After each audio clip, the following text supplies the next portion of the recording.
সর্বশেষ যে লোকটা জান্নাতে যাবে তাকে আল্লাহ তাআলা জাহান্নামের আগুনে পোড়াতে পোড়াতে ছাই বানিয়ে ফেলবে। আল্লাহ বলবেন, জিব্রাইল যাও একটু দেখো, একটা মাত্র সেজদা দিয়েছে আমাকে, এরকম কাউরে পাওয়া যায় কিনা। বাটি চালান দিয়ে দেখো পাওয়া যায় কিনা।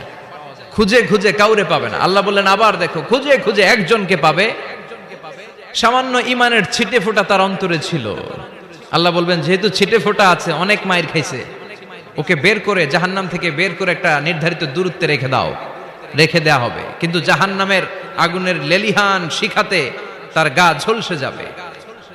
সে আল্লাহর ডেকে বলবে, মাবুদ তোমার কাছে আমি কিছু চাই না,